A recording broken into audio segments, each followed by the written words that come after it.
নমস্কাৰ আমি পঢ়ি আছো সংখ্যা প্ৰণালী যা ইংৰাজীত কোৱা হয় number system for class 6 Navodaya entrance exam 2025 so 2025 চনত ক্লাছ 6 ৰ যি এন্ট্ৰেন্স এক্সাম হ'ব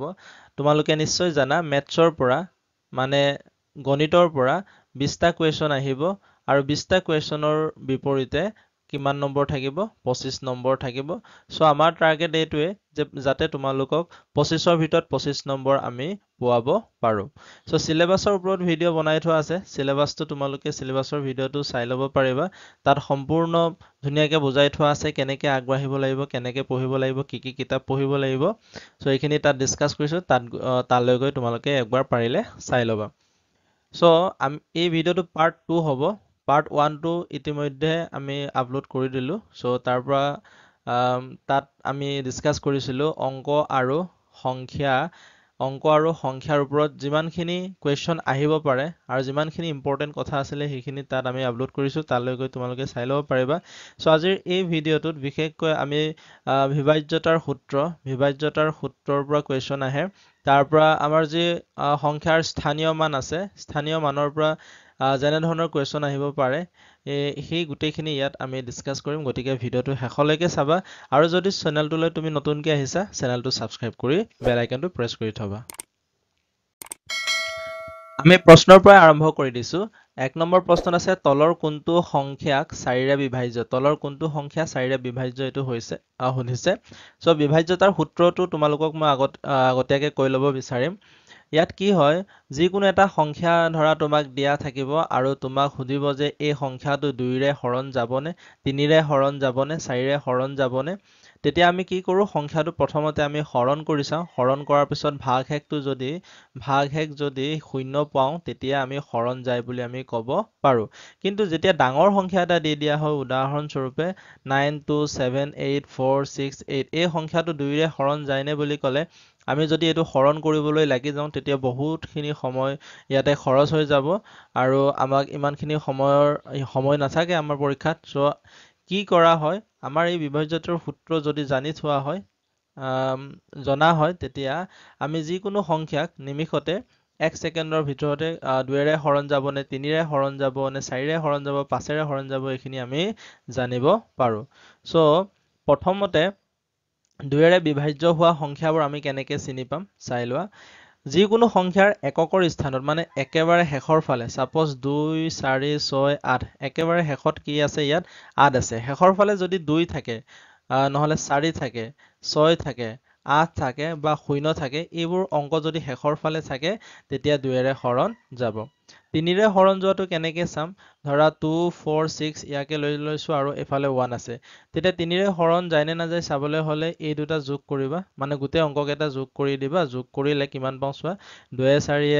6 6 6 12 12 1 13 এই 13টো 3ৰে হৰণ যায়নে হৰণ 3ৰে হৰণ নাযায় গতিকে এই গোটেই সংখ্যাটো হৰণ নাযাব মই যদি 2460ৰ কথা যদি কওঁ তেতিয়া কি হ'ব 2 4 6 6 6 12 12 আৰু 0টো যোগ কৰিলে কি হয় 12 এই 12টো 3ৰে হৰণ যায় গতিকে গোটেই সংখ্যাটো 3ৰে হৰণ যায় বুলি আমি ক'ব পাৰিম এতিয়া আহিলো 4ৰে বিভাজ্য হোৱা সংখ্যাটো আমি কেনেকৈ চিনি পাম সাপোজ এটা সংখ্যা লৈছো 2460 এই লাষ্টৰ দুটা সংখ্যা চাবা লাষ্টৰ দুটা সংখ্যা ইয়াত ধৰা 60 আছে হয়নে দুটা অংক সংখ্যা নহয় সো 60 আছে এই 60 টো 4ৰে হৰণ যায় নে 4ৰে হৰণ যায় 4 15 60 হয় সো 15ৰে হৰণ যায় 62 গতিকে 4ৰেও এই গোটেই সংখ্যাটো কি হৈ যাব বিভাজ্য বা হৰণ যাব 5ৰে হৰণ যোৱাটো আমি কেনেকৈ চিনি পাম যিকোনো সংখ্যাৰ শেষৰ ফালে যদি 0 থাকে নতুবা 5 থাকে তেতিয়া সংখ্যাটো কিহেৰে হৰণ যাব 5ৰে হৰণ যাব সাপোজ 9265050 আছে ইয়াৰ লাষ্টত কি আছে 0 আছে গতিকে এইটো কি হ'ব 5ৰে হৰণ যাব যদি 5 থাকে তেতিয়াও 5ৰে হৰণ যাব 6ৰে হৰণ যোৱা কেনেকৈ গম পাম 6ৰে হৰণ যোৱা মানে যিবোৰ সংখ্যা 2 আৰু 3 দুইটাৰে হৰণ যাব সেইবোৰ সংখ্যাক আমি কি বুলি ক'ম 6ৰে হৰণ যায় বুলি আমি ক'ম সাপোজ ধৰি লৈছো 2460 এই সংখ্যাটো 2ৰেও হৰণ যায় হয়নে লগতে 3ৰেও হৰণ যায় কাৰণ শেষৰ ফালে 0 আছে গতিকে 2ৰে হৰণ গ'ল গোটেইকেইটা যোগ কৰিলে 12 পাম 12টো 3ৰে হৰণ যায় হয়নে গতিকে এই গোটেই সংখ্যাটো 3ৰেও হৰণ যায় যদি দুইটাৰে যদি হৰণ গৈছে তেতিয়া এইটো 6ৰেও হৰণ যাব 7ৰে হৰণ যোৱাটো কেনেকৈ চাম চোৱা 7ৰে হৰণ যোৱা সংখ্যাবোৰ চোৱাৰ মই উদাহৰণ লৈছো ধৰা 21 আৰু এফালে 7 217ৰ কথাই কৈছো এইটো 7ৰে হৰণ যায় নে চাবলৈ ইয়াৰ এককৰ ফালে থকা সংখ্যাটো চাবা এককৰ ফালে থকা সংখ্যাটো কি হয় 7 ইয়াৰ লগত 2 পূৰণ কৰিবা সদায় 2 পূৰণ কৰিবা এককত যিয়ে নাথাকক কি পূৰণ কৰিব লাগিব 2 তেতিয়া 2 7 গুণ কিমান হ'ব 14 এই 14টো বাকি এইফালে যিমান সংখ্যা থাকি গ'ল ইয়াত দুটা আছে তিনটাও থাকিব পাৰে চাৰিটাও থাকিব পাৰে সেই সংখ্যাৰ পৰা এই 14টো মাইনাস কৰি দিবা মাইনাস কৰিলে আমি কি পাওঁ 7 পাওঁ গতিকে এই 7টো লাষ্টত মাইনাস কৰাৰ পিছত যিটো সংখ্যা থাকি গৈছে ইয়াত আমি 7 পাইছো 7 টো 7ৰে হৰণ যায় নে হৰণ যায় গতিকে এই গোটেই সংখ্যাটো 7ৰে হৰণ যাব 8ৰে হৰণ যোৱা কেনেকৈ চিনি পাম 8ৰে হৰণ যোৱাটো চিনি পাবলৈ 4ৰ নিচিনাই আছিলে সো সাপোজ 2 4 6 0 0 আৰু এটা 0 আছে সো আমাৰ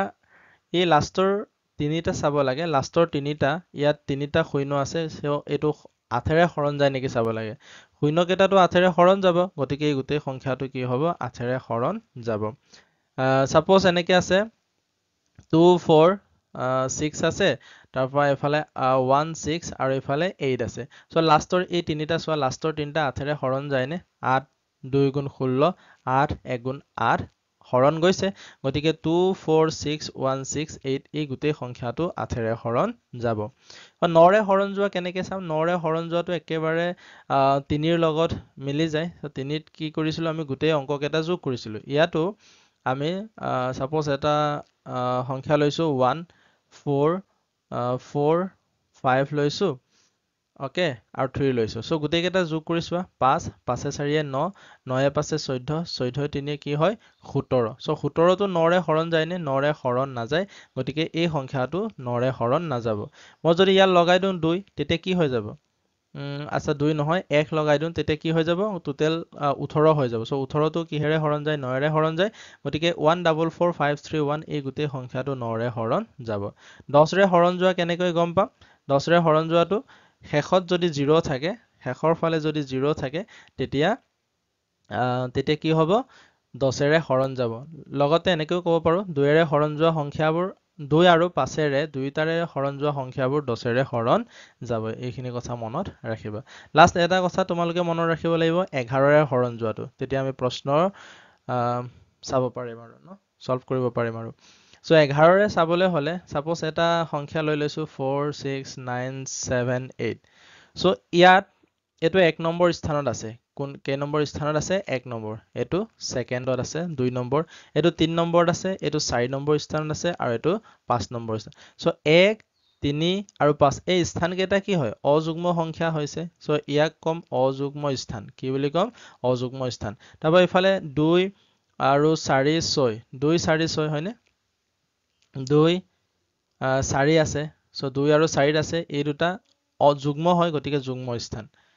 সো প্ৰথমতে আমি কি কৰিম যুগ্মখিনি যোগ কৰিম 6 আৰু 7 টো যোগ কৰিম কিমান পাইছো 13 পাইছো অযুগ্মখিনি যোগ কৰিম 4 9 13 13 আছে কিমান হয় 21 সো 21 পালো আৰু এটা হল 13 পালো দুইটাই বিয়োগ কৰি দিবা বিয়োগ কৰি দিয়াৰ পিছত আমি কিমান পাম 21ৰ পৰা যদি 13 গুচি যায় 8 পাম এই 8টো 11ৰে হৰণ যায় নেকি এইটো চাবা যদি হৰণ নাযায় তেতিয়া এই গোটেই সংখ্যাটো 11ৰে হৰণ নাযাব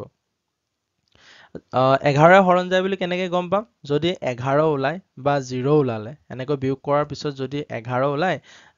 নহলে 0 ওলাই নাইবা 11 নোলোৱা যদি নোলায় তেতিয়া 11ৰ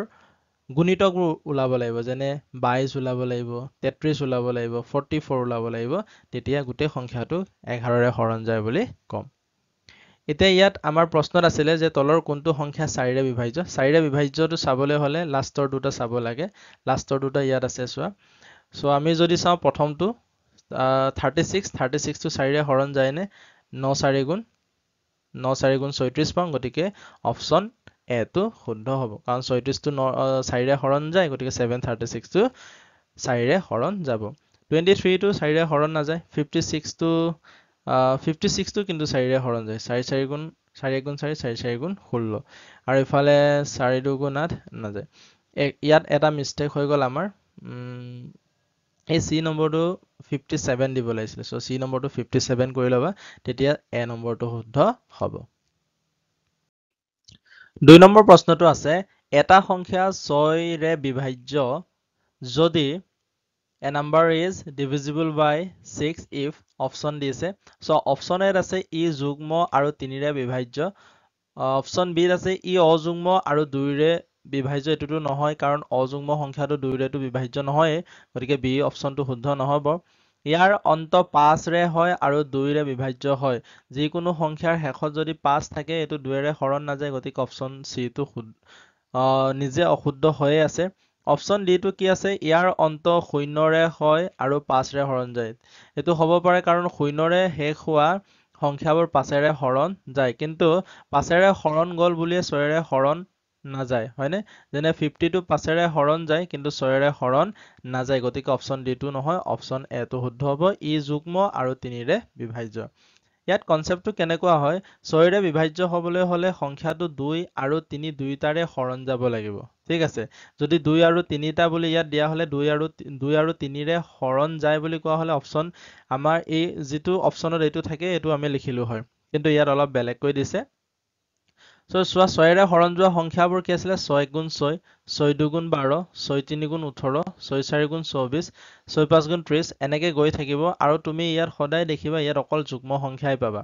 ঠিক আছে ইয়াত অকল যুগ্ম সংখ্যাই পাবা আৰু এই গোটেই সংখ্যাবোৰ 2 ৰেও হৰণ যাব আৰু 3 ৰেও হৰণ যাব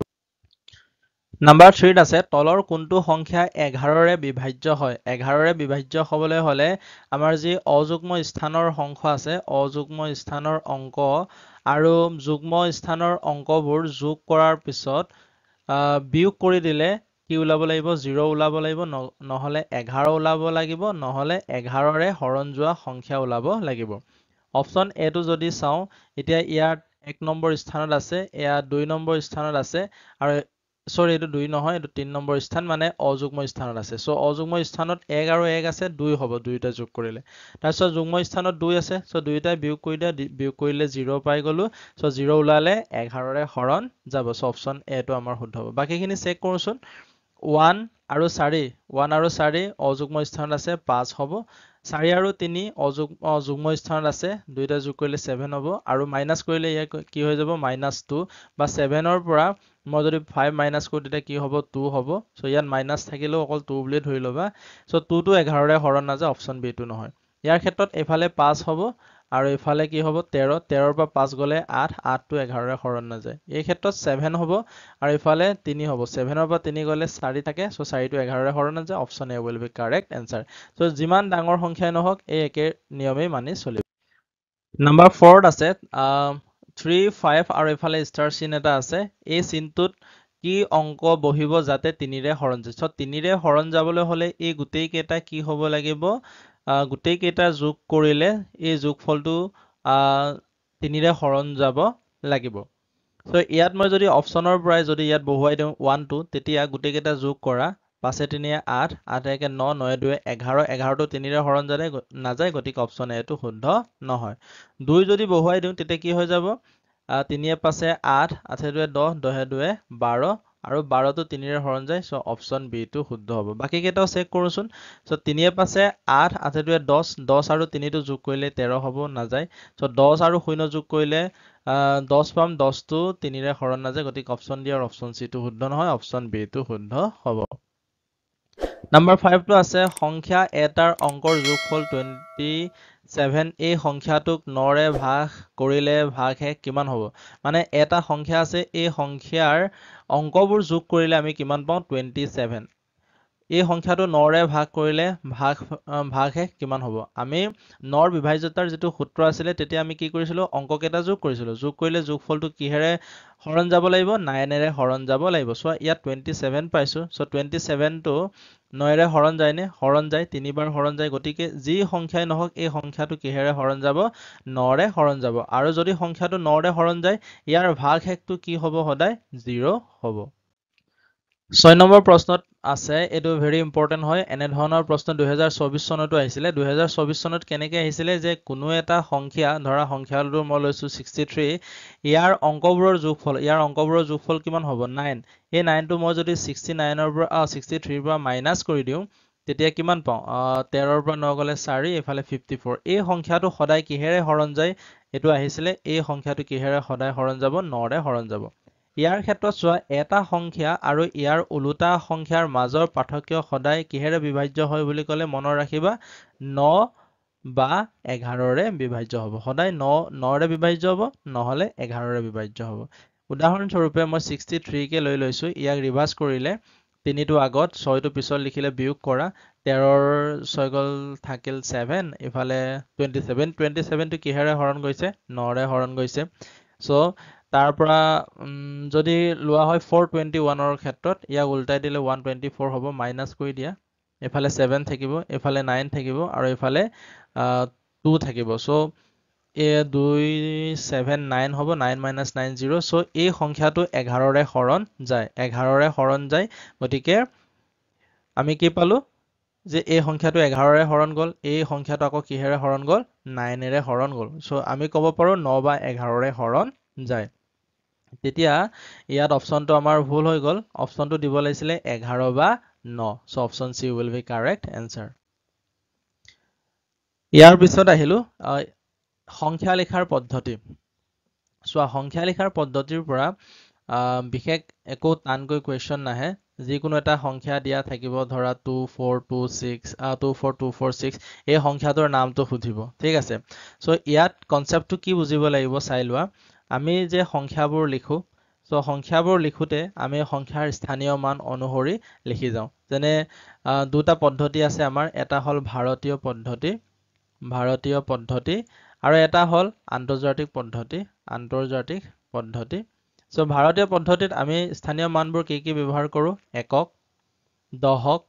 শতক হাজাৰ অযুত লাখ নিযুত কোটি সাপোজ 24689 এই সংখ্যাটোৰ নাম যদি ক'বলৈ যাওঁ তেতিয়া তিনটাৰ আগত কমা দি আমি ইয়াক কম 24689 বুলি কম ঠিক আছে তো আন্তৰ্জাতিক পদ্ধতিত কেনেকৈ লিখা হয় একক দশক শতক হাজাৰলৈকে ঠিকই থাকিব তাৰ পিছত অযুতৰ ঠাইত কি হ'ব 10000 তাৰ পিছত লাখটো হ'ব 100000 কি হৈ যাব 100000 নিযুতৰ পিছত কোটি আছিলে দেই সৰি সো 100000 তাৰ পিছত এক নিযুতটোক কোৱা হ'ব 1 মিলিয়ন কি বুলি কোৱা হ'ব মিলিয়ন কোটিটো 10 মিলিয়ন এনেকৈ গুচি যাব 10 মিলিয়ন 100 মিলিয়ন তাৰ পিছত বিলিয়ন এনেকৈ গৈ থাকে এটো হল আন্তৰ্জাতিক পদ্ধতি সো আন্তৰ্জাতিক পদ্ধতিত যিকোনো এটা সংখ্যা আমি যদি লিখো সাপোজ 24689 এই সংখ্যাটো লিখিবলৈ হলে আৰু এটা লৈ লৈছো তেতিয়া কমা দিয়াৰ যেটো আমাৰ নিয়মটো প্ৰথম তিনটাৰ আগত কমা দিব লাগে তাৰ পিছত আকৌ তিনটাৰ আগতে কমা দি যাব লাগিব যদি এই একে সংখ্যাকে যদি আমি আমাৰ ভাৰতীয় পদ্ধতি লিখা হলে প্ৰথম তিনটাৰ আগত কমা দিম তাৰ পিছত এনেকৈ কমা দিম তেতিয়া ইয়াৰ নামটো কি হৈ যায় 21,24,689 কিন্তু ইয়াৰ নামটো কি হৈ যাব 1 10 খ হাজাৰ 10000 100000 তাৰ পিছত কি হয় মিলিয়ন 2,124,000 ঠিক আছে 2,124,689 হৈ যাব সো অপশন 7ত আছে 1 মিলিয়নত কিমানটা অংক আছে 1 মিলিয়নটো লিখি লোৱা 1 10 খ হাজাৰ অযুত একচুয়ালি অযুত ব্যৱহাৰ নহয় ইয়াত 1 10 খ হাজাৰ 10000 100000 তাৰ পিছত কি হয় মিলিয়ন সো কেইটা অংক আছে 1 2 3 4 5 6 7টা so option C will be correct answer so 1 মিলিয়নত 1 মিলিয়নক আমাক যেটো ভাৰতীয় পদ্ধতিত যদি কনভাৰ্ট কৰো তেতিয়া কেনেকৈ পঢ়িম ভাৰতীয় পদ্ধতিত কনভাৰ্ট কৰিলে ইয়াত কমা দিম আৰু ইয়াত কমা দিম তেতিয়া কি হৈ যাব 10 লাখ সো 10 লাখ সমান 1 মিলিয়ন এইটোত আছে 9034 সংখ্যাটো কেনেকৈ শব্দৰে লিখা হয় মানে ইয়াক যদি আখৰেৰে লিখো তেতিয়া কি হয় এটো 9034 কিন্তু যোৱাবাৰ এনে ধৰণৰ কোৱেশ্চন আহিছিলে সেম টু সেম কিন্তু কেনেকৈ আহিছে এনেকৈ আহিব ধৰা অপশনটো থাকিব 9000 9000 310 4 এনেকৈ আহে 4 একক 9000 310 4 একক এনে ধৰণৰ কোৱেশ্চন এটা আহিছিলে নাম্বাৰ 9ত আছে 727307 সংখ্যাটো 7ৰ স্থানীয় মানৰ মাজত পাৰ্থক্য কি চোৱা স্থানীয় মান বুলি কোৱাৰ লগে লগে সাপোজ মই এটা সংখ্যা লৈছো 721 এই 1ৰ স্থানীয় মান কি হয় 1 হয় কাৰণ 1 এককৰ স্থানত আছে 2ৰ স্থানীয় মান কি হয় 2ৰ স্থানীয় মান 2 10 20 হ'ব কাৰণ 2 10 স্থানত আছে 7ৰ স্থানীয় মান কি হ'ব 7 পূৰণ 100 মানে 700 7 যেটো খ গড় আছে গতিকে 700 হ'ব ইয়াৰ স্থানীয় মান যদি কোৱা হয় 2430 তোৰ স্থানীয় মান কি বুলি ক'লে 2 লিখিবা বাকি তিনটাৰ ঠাইত আমি 0 লগাই দিলে হৈ গল তাৰপা স্থানীয় মান হৈ যাব এটো বাকি তোৰ নিজা মান কি হয় তোৰ নিজা মান 2 এ হ'ব তো ইয়াত আমাৰ কোৱেশ্চনটো কি বুলি কৈছে 7 যেটো আমাৰ 727307 আছে ন এই ইয়াৰ 7 বোৰৰ স্থানীয় মানবোৰ প্ৰথমতে উলিয়াই লৈছো প্ৰথম এই 7ৰ স্থানীয় মান কি হ'ব 7 লিখিলো বাকি ইয়াত পাঁচটা অংক আছিলে পাঁচটা শূন্য ইয়াত আমি বহুৱাই দিম ঠিক আছে পাঁচটা শূন্য বহুৱাই দিম নেক্সট এই 7ৰ স্থানীয় মানটো কি হৈ যাব 7 আৰু তিনটা শূন্য বহুৱাই দিম লাষ্টত 7 আছে 7ৰ স্থানীয় মান কি হ'ব 7 সো প্ৰথমতে ইয়াক কি কৰিব লাগিছে বিয়োগফল উলিয়াবলৈ কৈছে সো 7 লাখৰ পৰা আমি 7000 টো মাইনাস কৰি লম 7000 টো আমি কি কৰিম মাইনাস কৰিম তেতিয়া 0 0 0 হ'ব এফালে 10ৰ পৰা 7 গলে 3 থাকিব এফালে 69300